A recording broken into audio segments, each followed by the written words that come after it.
नमस्कार, स्वागत है आपका द न्यूज पर। मैं हूं आपके साथ शेरिन। 27 तारीख को देश की राजधानी दिल्ली में होने वाली नीति आयोग की बैठक से पहले ही इंडी गठबंधन में पड़ चुकी है दरार। जी हां, दरअसल आपके लिए बता दें कि जहां एक तरफ मोदी सरकार के द्वारा लाए गए बजट का बहिष्कार करते हुए बजट पर लगातार सवाल उठाते हुए कांग्रेस, समाजवादी पार्टी, आम आदमी पार्टी और तमिलनाडु की पार्टी डीएमके ने नीति आयोग की बैठक का कर दिया बहिष्कार, तो वहीं दूसरी तरफ इसी इंडी अलायंस का हिस्सा ममता बनर्जी, जो कि पश्चिम बंगाल की हैं मुख्यमंत्री, वो लेंगी नीति आयोग की बैठक में हिस्सा। जी हाँ, कल जो मीटिंग दिल्ली में होने वाली है उसके लिए पहले ही ममता बनर्जी पश्चिम बंगाल से दिल्ली के लिए रवाना हो चुकी है, जिससे ये साफ होता है कि किस तरीके से इंडी गठबंधन जो एकजुटता की कस्में खाता है पर एकजुट ही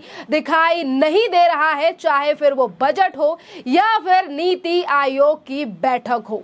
आपके लिए बता दें कि जहां एक तरफ मोदी सरकार के द्वारा लाए गए बजट को लेकर लगातार कांग्रेस ने सवाल उठाए और कहा कि ये बजट जो है वो सिर्फ धोखा दिया गया है, उसमें कोई फायदा नहीं हुआ है, तो वहीं दूसरी तरफ आम आदमी पार्टी ने दिल्ली को लेकर कहा कि दिल्ली को तो बजट में कुछ खास ही नहीं दिया गया है, जिसके चलते नीति आयोग की बैठक का बहिष्कार जो है वो इन तमाम पार्टियों के द्वारा किया गया, जिस पर कांग्रेस के तमाम सीएम शामिल हैं, चाहे फिर वो तेलंगाना के हों, कर्नाटका के हों या फिर हिमाचल और या फिर पंजाब और दिल्ली में सरकार संभालने वाली आम आदमी पार्टी और जिनकी कहीं सरकार ही नहीं है, जैसे कि समाजवादी पार्टी, उन्होंने भी इस बैठक में आने से मना कर दिया। और वहीं आपके लिए बता दें कि डीएमके यानी कि एमके स्टालिन की पार्टी और खुद मुख्यमंत्री उनके स्टालिन ने प्रेस कॉन्फ्रेंस करके कहा था कि वो नीति आयोग की बैठक में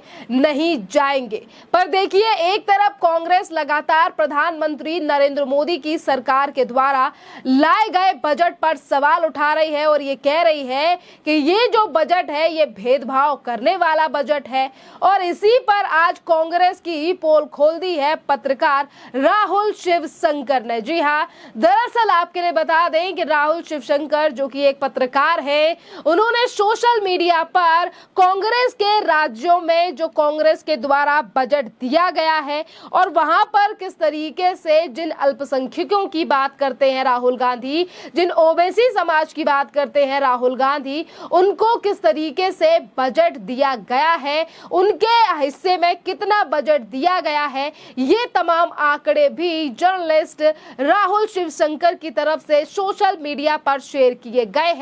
और इसी के साथ उन्होंने सवाल भी कांग्रेस से पूछा है कि आप तो ये कहते थे कि जिसकी जितनी आबादी उसको इतना हक मिलेगा। देखिए क्या लिखा है आखिरकार राहुल शिवशंकर ने।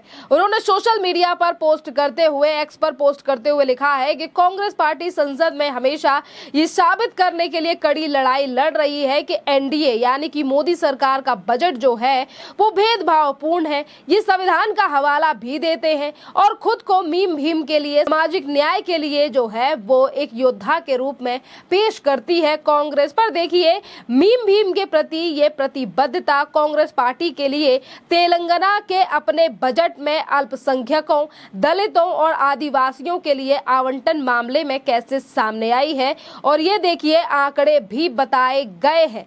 अल्पसंख्यकों के लिए जो है वो 2200 करोड़ रुपए 2024 से 2025, यानी कि ये जो आंकड़ा है वो 303 करोड़ रुपए का है, यानी कि 36% ऊपर। अनुसूचित जातियों के लिए जो आवंटन किया गया है वो 2023 से 2024 के बीच 21,072 करोड़ है। और वहीं दूसरी तरफ 2024 से 2025 के बीच का जो आंकड़ा दिखाया जा रहा है वो 7,638 करोड़ रुपए, यानी कि 63% नीचे का आंकड़ा, यानी कि डाउनफॉल जो है वो इस बजट में दिखाई दे रहा है, जो कि राज्य सरकार के द्वारा पेश किया गया। और वहीं अनुसूचित जनजाति के लिए आवंटन किया गया 2023 से 2024 के बीच में 4,365 करोड़ रुपए। तो देखिए, जिसकी इतनी आबादी उसका उतना हक, ये सीधा सवाल जो है वो पत्रकार राहुल शिवशंकर के द्वारा कांग्रेस पार्टी से पूछा गया है। क्योंकि आपके लिए बता दें, जब से देश की मोदी सरकार और देश की वित्त मंत्री निर्मला सीतारमण के द्वारा बजट पेश किया गया है, तब से लेकर तमाम विपक्षी पार्टियों ने इसको लेकर सवाल उठाए और कहा है कि कांग्रेस जो है वो, यानी कि कांग्रेस के साथ भेदभाव हुआ है और कुछ ही राज्यों को जो है वो अच्छा बजट देश की मोदी सरकार के द्वारा दिया गया है और बाकी सब लोगों के साथ जो है वो भेदभाव कर रही है मोदी सरकार। और वहीं दूसरी तरफ देखिए, अगर हम कांग्रेस पार्टी की बात करें तो जो कांग्रेस पार्टी और जो राहुल गांधी हमेशा ही SC ST और OBC की बात करते हैं, पर जब खुद राहुल गांधी यानी कि कांग्रेस के ही राज्यों की बात आती है, जब राज्य सरकारों के बजट की बात आती है, तो यहीं पर कांग्रेस जो है वो अच्छा खासा यानी कि उन्हीं के साथ बहिष्कार करती हुई दिखाई देती है, जिन लोगों के नाम पर राजनीति करते हुए राहुल गांधी ने भारत जोड़ो यात्रा दूसरी बार कर दी और जिन OBC समाज को लेकर राहुल गांधी लगातार प्रधानमंत्री नरेंद्र मोदी के ऊपर हमलावर रहते हैं। पर आज जो आंकड़े जर्नलिस्ट राहुल शिवशंकर की तरफ से पेश किए गए हैं, उसको लेकर भी आज जनता जो है वो लगातार सवाल जो है वो उठा रही है। देखिए, लक्ष्मी सिंह नाम के जो यूजर है वो लिख रहे हैं कि जय भीम मीम करने ये वाले ही जो है उन्होंने ही भीम को मीम बना दिया है। जिस तरीके से एक तरफ तो बात कही जाती है कि किस तरीके से जो है कांग्रेस पार्टी जो है वो निचले समाज की बात करती है, दबे कुचले समाज की बात करती है, पर वहीं दूसरी तरफ उनके लिए कोई काम जो है वो नहीं किया गया है। इसी के साथ आपके लिए बता दें कि कल होने वाली बैठक यानी कि 27 तारीख को होने वाली नीति आयोग की बैठक के बाद कल भारतीय जनता पार्टी की खुद की भी बैठक हो सकती है, जिसमें तमाम नेता भी हिस्सा ले सकते हैं, जिसके लिए CM योगी आदित्यनाथ के नाम पर भी चर्चा हो रही है। यानी कि भारतीय जनता पार्टी के तमाम नेता भी नीति आयोग की बैठक के बाद जो मीटिंग होने वाली है उसमें हिस्सा लेंगे। इसी के साथ आपके लिए बता दें कि नीति आयोग की बैठक में हिस्सा लेने के लिए दिल्ली रवाना हो चुके मणिपुर के मुख्यमंत्री एन बिरेन का बयान भी सामने आया है और उन्होंने भी इस नीति आयोग की बैठक में ना शामिल होने वाली पार्टी और बजट पर लगातार सवाल उठाने वाली पार्टियों के ऊपर हमला बोला है।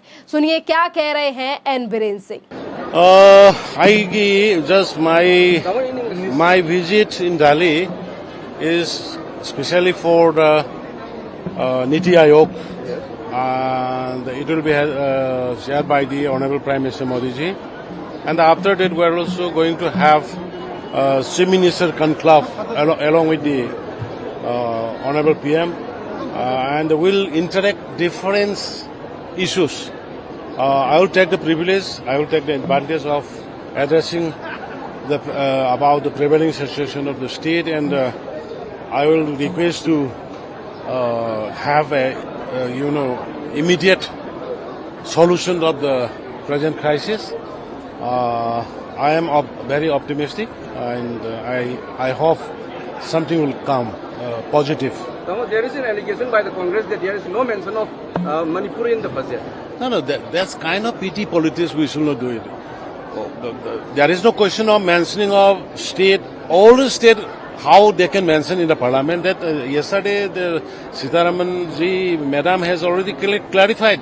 But today I also just want to all of you how much money has been already invested, already sanctioned for the relief, for the cyclone, for the flood, and for the victims of the present crisis.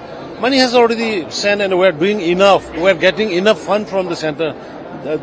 I think not related with the mentioning of it. That is a petty politics, I would say. Prime Minister approaching you, want to say anything to the MLAs? We are inviting them. I also personally inviting them, and from the assembly also we are inviting. They should come and join. We will cooperate. देखिए, उन्होंने सीधे तौर पर कहा है कि हम जो है वो कल बैठक में जा रहे हैं और विपक्ष को सिर्फ एक मुद्दा चाहिए और विपक्ष सिर्फ और सिर्फ बजट को लेकर हल्ला हंगामा करना चाहता है। पर कल की नीति आयोग की बैठक में जो है वो कई महत्वपूर्ण मुद्दों पर चर्चा होने वाली है। खैर, इस पूरे मामले पर आपकी जो भी राय हो, आप हमें कॉमेंट कर जरूर बताइए। धन्यवाद।